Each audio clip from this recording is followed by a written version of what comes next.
right. I am drawing today from the Metaphysical Cannabis Oracle deck. I've got the guidebook here with me. I've got the cards here with me, and I'm going to go ahead and draw these cards.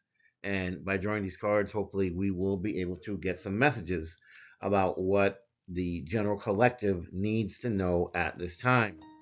So let me go ahead and draw these cards, and let's see what happens today.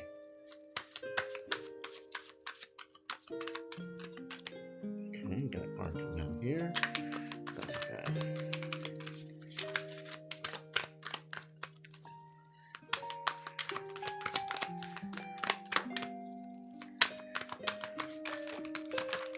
Oh, we got too many cards. Let me put some of those back. Okay, see there. Got there. Alright, and then we got one more card to come out.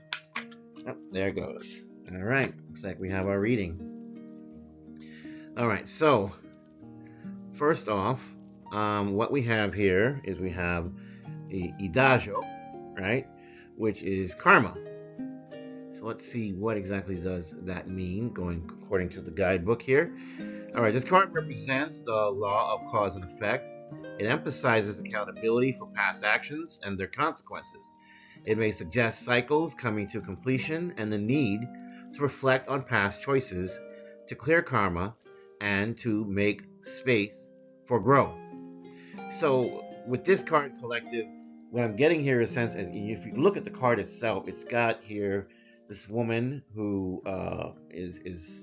she's traveling very light here. She's it looks like she's got on some yoga pants and a top, and she's actually an angel. She's got her wings spread wide open, and she's also carrying a flag in her hand, which she's waving. And you have these three individuals on the ground who are eagerly awaiting for her to bring in a positive message. So this is kind of saying at this time that, you know, whatever you've been through, collective, that now is the time for reckoning with that whatever you've done good, you know, you will receive good in return for. Whatever you've done bad, you will receive bad in return for as well. But I'm getting the sense that you've been doing what you're supposed to be doing, that you're taking care of things, and you're doing what you're supposed to be doing. You are where you're supposed to be. So I have a feeling that very good things are coming for you in 2025. The second card we have here is balance. And if you look at the card here, it's actually got a couple of stones. The stones are actually kind of teetering a little bit. You know, they're like on these level stone platform looking things here. And you've got stones of different sizes. And it's almost like they're kind of held up in a real chaotic way. There's no rhyme or reason to it. You don't even know why these things are staying balanced, but they are balanced. And then there's the sun is in the distance as well, shining brightly. And, you know, so it says balance and chaos. So let's see what that means here. It says this card symbolizes the dance between order and disorder. It highlights the need to find equilibrium amidst turmoil or upheaval. Chaos can be very transformative, urging you to embrace change while striving for harmony and stability. So what I'm getting here, collective, is that, you know, in this part of your life, it's time to get your things in order, right? This is the end of the year. This is when people do their cleaning, right? They're going to go ahead and clean everything out because, you know, we have a tendency at times to have a lot of disorder that goes on. Our life tends towards disorder. You know, you may have children. You may have others in your household that, you know, you tell them, hey, put this back where it's supposed to be. It doesn't go back where it's supposed to be. So at some point, you have to do the straightening up. You have to do the housework to make everything nice and neat and clean and harmonious. And so I'm sensing at this point in your life that that's what you need to do. That's what you need to reflect on. That's what you need to focus on, is the need to make it all work. But you've been doing that for many years. You know, this is not your first rodeo. And so I'm sensing that even though things may be chaotic, you've learned things at this point in your life enough to bring that chaos into order. And that's where the balance comes in, right? Because on the one end, you're going to have the chaos, but on the other hand, you're going to have the organization and order. And once you combine the two, what you're going to have is inevitably a place that you can be happy with. So I'm sensing at this point in your life, you know, you're where you're at, and you need to fight to keep that place where you're at comfortable for you and yours, that you want to continue to ensure that life is the life that you want to live on your terms, not anyone else's terms. You don't want to let anything overtake you. You want to hold your ground, and you want to make out the life for yourself that you want to lead. But I sense that you collective have the ability to do that this time. So the third card that we have here is we have Mabudi, right? And it says key, right? And what we've got here is a gentleman that is, he's holding a key in his hand, but he's also got other keys that are all around him. Different keys, different sizes that go to different locks and different doors. So this key represents access to knowledge, opportunity, or unlocking hidden potential. It may indicate that answers or solutions are within reach and that you hold the power to open new doors and pathways in your life. So the sense that I get there is that you're going to come to a crossroads where you're going to have different things that you can choose as a path forward. And so the thing is there are going to be a lot of different doors, and you're going to need to open those doors. But not every door is going to be easily opened for you. You have to have the key to open certain doors, and you're going to keep trying, because in life, if you don't try, then you've already defeated yourself, right? You need to be able to push forward. That's what the pastor was telling me in church the other day, that, you know what, good things are coming to you, but God's going to need you to push forward. And so I said the same thing here, is that for you to get what you want, you're going to need to keep putting those keys in different doors until you get the doors that open and you make the right choice to push forward. The fourth card I see here is Omo Olorin, which is sing. And this card encourages expression, joy, authenticity. It means using your voice to manifest desires, share your truth, and connect with others. It's a call to embrace positivity and freedom through self-expression.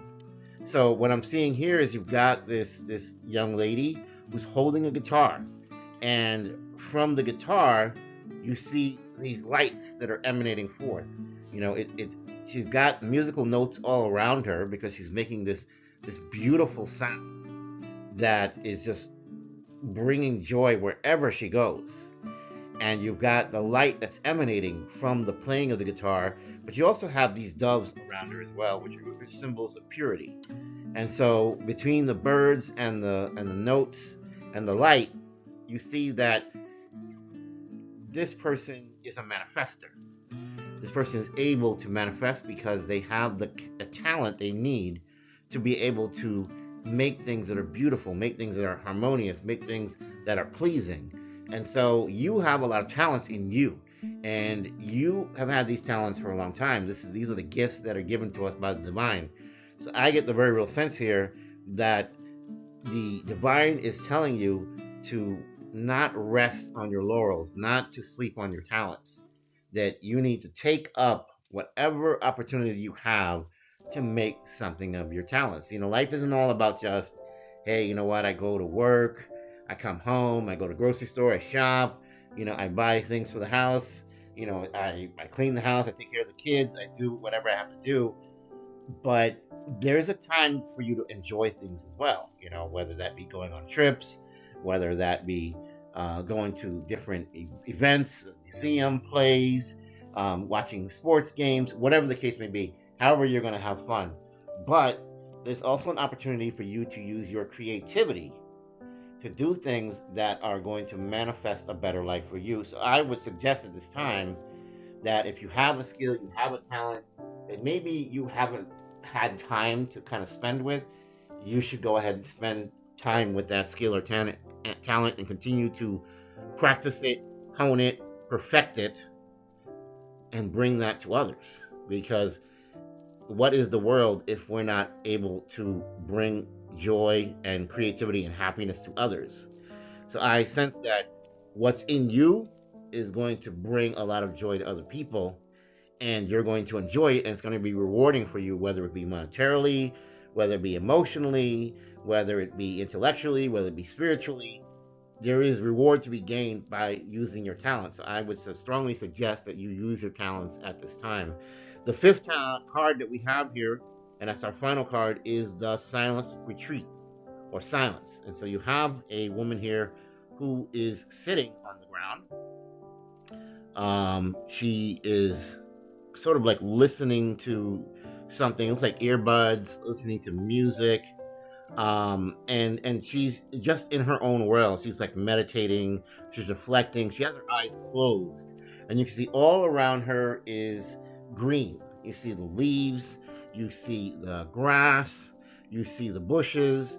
And so this is giving a very, don't forget to take the time to go outdoors and ground yourself, right? We always talk about grounding yourself, putting your bare feet into the grass, letting the energy of the earth come up through the bottom of your legs and into the rest of your body so that you become one with the earth as you're supposed to be. We are natural in this form. We are spiritual beings going through a physical experience, but nonetheless, our bodies are still our temples, they're still our vessels, they're our sacrifices to God. And so we must take the time to get outdoors so that we can enjoy the earth that we are on. What are we if we're not experiencing that? Because it is through going outdoors in this way that we get to experience the beauty of life. We get to take in the energy that is out there in the world, that we get to take all that in, and we get to truly get back to our roots, to reconnect. I mean, I can almost imagine if I'm standing on the ground long enough that perhaps I might let time slip by me and I might eventually turn into a tree, because I might just very well just become one with the earth and I'd just be there forever and ever, to the end of time. I'd be a world tree if I could be, right? And so I sense the same thing for you, that you need to get out there in nature. You need to get outdoors. I know in some places in the world it's very cold, but nonetheless, this is a place for you to reconnect with nature.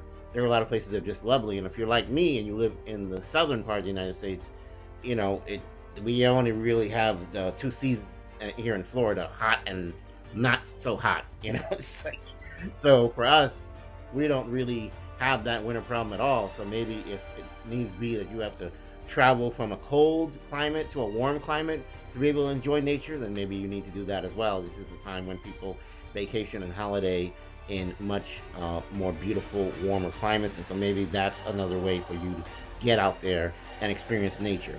So let's kind of summarize what this reading is about. I want to say that, okay, firstly, we started with a transformative journey, which is being marked by a lot of self-reflection on growth and alignment. We had karma and chaos, which pointed to a moment of reckoning where our past actions or unresolved energy come into focus. We're navigating a period of upheaval, but this chaos is an opportunity for us to grow rather than to see some sort of destruction or dissolution. We have the key, Mabudi, which is showing that we have the tools to move forward. We can keep pressing forward.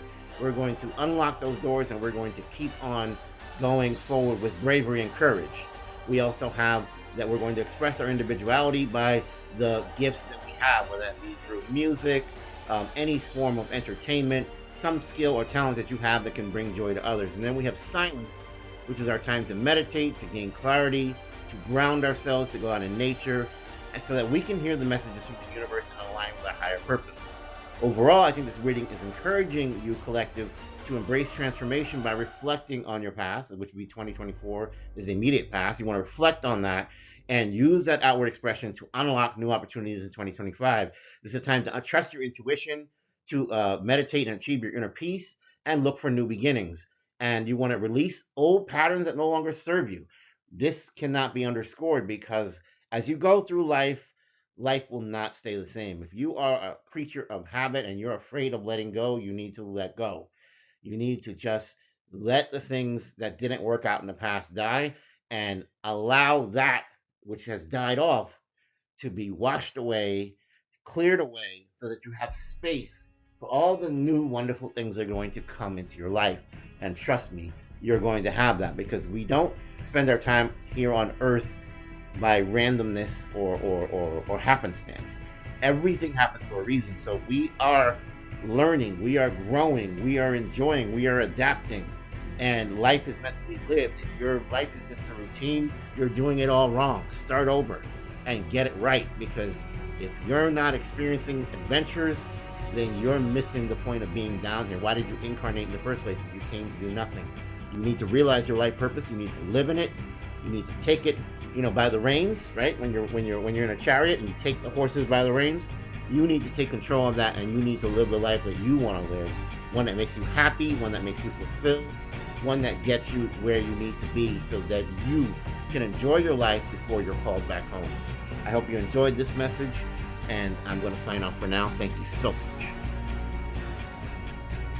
Please don't forget to like, share, subscribe. If you're new here, this is a safe space. If you're returning, I love and appreciate you so much, and I'm glad that you're back. In the name of the Most High God, I wish you health, wealth, prosperity, and abundance. Blessings and protection. Signing off. Take care. Have a great day.